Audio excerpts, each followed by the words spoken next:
stuck at the beginning because he thought it was a good introduction. Oh, Camarado Close.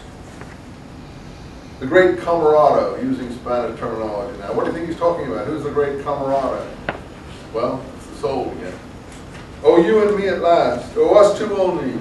Oh, a word to clear one's path ahead endlessly. Oh, something ecstatic and but it sounds like a lover. It sounds like a sex drive is expressing here, and that's always part of it. Undemonstrable. Oh, music wild. Oh, now I triumph. Oh, yeah, he's full of these pent-up, as he says, some of his poems he calls pent-up aching rivers. And you know he's speaking about sex drives. Oh, something ecstatic and undemonstrable. Oh, music wild. Oh, now I triumph, and you also. Hand in hand, oh, wholesome pleasure. Oh, one more desire and lover. Oh, to haste firm holding, to haste on with me. So it's like a lover. So now he gets into the real poem, Celebrate, Song of Myself. I celebrate myself and so on.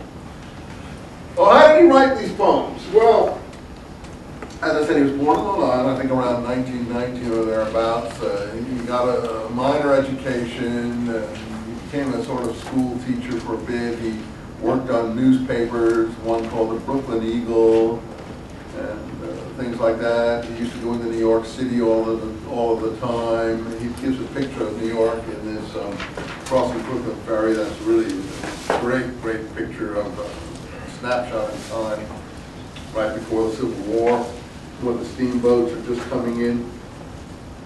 He thinks that people are going to be on ferry boats generations, hundreds of years hence, experiencing what he's experiencing. Well, they're bringing the ferry boats back into the places like San Francisco Bay and New York Harbor because the commuter bridges and trains are too crowded, and they want people to have a more nature-filled or fresh experience. So you may be right, the ferry boats are coming back in some of these places. He thinks we're all going to be riding on ferry boats, so he doesn't understand that scientific development is going to move beyond where he's at. That's short from his vision. But anyway, something happened to him at some point. He was a big person for manifest destiny. He wanted to spread across this country. He was all part of that movement in his writings for the newspaper and stuff. But something happened and he left his jobs. And he took a mysterious trip down to New Orleans. No one knows exactly what he did down there, what went on down there. And then there's a kind of a blank part of his life. And you can ask, did he go to all the places he says he went to here?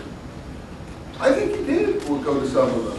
People think he didn't, but it sounds to me like, I think he came to California. I think he was part of the gold rush.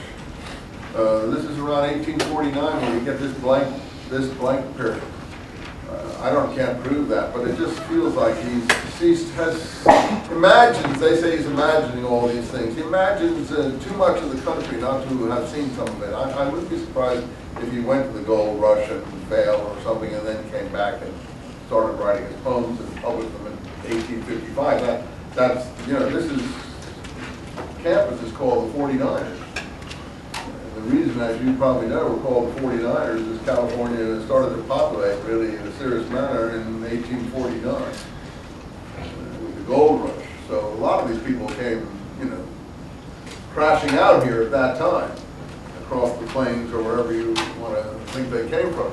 I wouldn't be surprised if he did get out here. He had pictures of trappers, wives, and marriages and things like that out in the plains. And maybe he imagines it and maybe he doesn't. Let's look at the first. So anyway, in 1855, he starts, well, he must have written this before that. Somewhere in the early 1850s, he starts writing these poems. And he promises to stop not till death. And he sends these poems to Emerson. And he's a poet the rest of his life. He's poor, he never has any money. Civil War comes in 1860, he goes down to the battlefields.